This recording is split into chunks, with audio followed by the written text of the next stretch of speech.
Assalamualaikum warahmatullahi wabarakatuh. Perkenalkan, nama saya Sasa Dasa Fitri dengan NIM 211200099. Di sini saya mendapatkan kasus 3, yaitu seorang laki-laki berusia 50 tahun masuk ke ruang gawat darurat atau IGD dengan keluhan sesak nafas. Pasien terlalu berat beraktivitas sehingga sesak nafasnya kambuh. Pasien bekerja sebagai kuli bangunan. Hasil dari pemeriksaan didapatkan tekanan darah 120/60 mmHg, suhu 37 derajat Celcius, nadi 80 kali per menit, respiration rate 16 kali per menit. Pasien dipasang oksigen nasal kanul 5 liter. Saya akan menjawab pertanyaan-pertanyaan dari kasus ini. Yang pertama yaitu, apa keluhan utama pada pasien tersebut? Keluhan utama pada pasien tersebut, pasien mengalami sesak nafas. Yang kedua, apa data subjektif pada pasien tersebut? Data subjektif yaitu pasien merasa sesak nafas karena terlalu berat beraktivitas sehingga sesak nafasnya kambuh. Pasien bekerja sebagai kuli bangunan. 3. Apa data objektif pada pasien tersebut? Data objektif pada pasien tersebut, hasil dari pemeriksaan, pasien mengalami tekanan darah 120/60 mmHg, suhu 37 derajat Celcius, nadi 80 kali per menit, respiration rate 16 kali per menit. 4. Bagaimana hasil pemeriksaan tanda-tanda vital pasien? Hasil dari pemeriksaan, tekanan darah 120/60 mmHg, suhu 37 derajat Celcius, nadi 80 kali per menit, respiration rate 16 kali per menit, dan pasien dipasangkan oksigen nasal kanul 5 liter. 5. Apa masalah keperawatan utama yang muncul pada kasus di atas? Masalah utama pada kasus di atas yaitu pasien mengalami sesak nafas. Yang keenam, apa definisi bernafas? Definisi bernafas adalah proses keluar masuknya udara ke paru-paru dan terjadi pertukaran gas.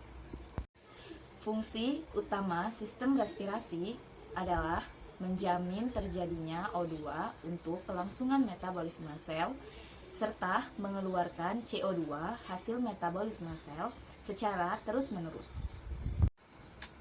Yang ketujuh, apa tujuan pemasangan oksigen?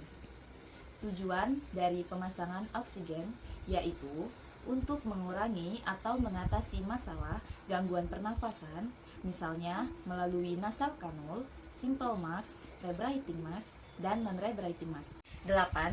Sebutkan jenis-jenis oksigen selain nasal kanul. Jenis-jenis oksigen yaitu oksigen simple, rebreathing mask, dan non-rebreathing mask.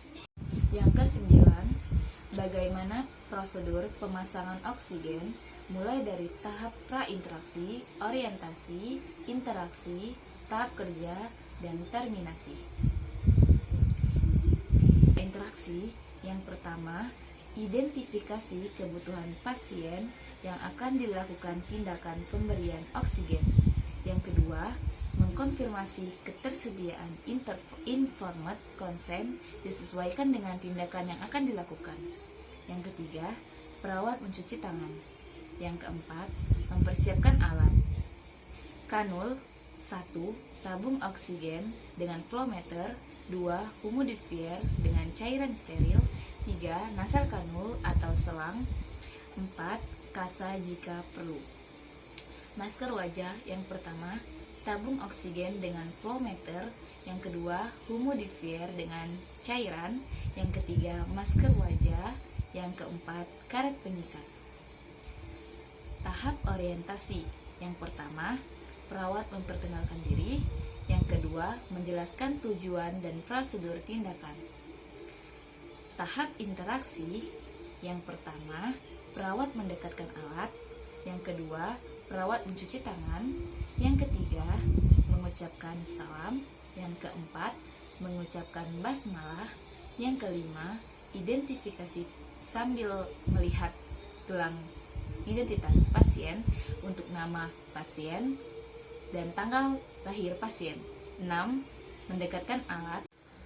7. Menjaga privasi pasien, menutup scary room, gorden, memasang sampiran. 8. Mengatur posisi pasien, disesuaikan dengan tindakan yang akan dilakukan. Tahap kerja. Yang pertama, mengatur peralatan oksigen dan humidifier. Yang kedua, cek apakah oksigen dapat mengalir secara bebas lewat selang. Seharusnya tidak ada suara pada selang dan sambungan tidak bocor. Seharusnya terdapat gelembung udara pada humidifier saat oksigen mengalir lewat air. Perawat merasakan oksigen keluar dari kanul masker. 3.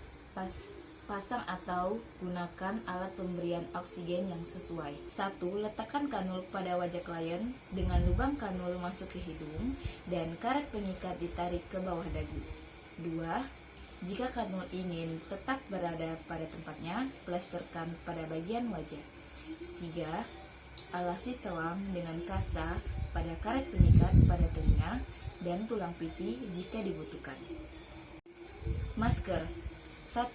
Tempatkan masker ke arah wajah klien dengan letakan dari hidung ke bawah. 2.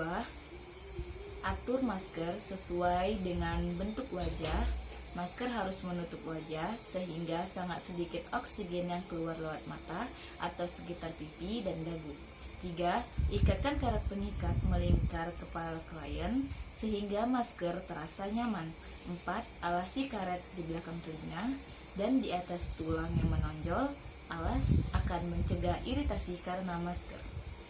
Tahap terminasi. Yang pertama, mengucapkan hamdalah. Yang kedua, merapikan pasien dan tanyakan perasaan pasien setelah tindakan dilakukan.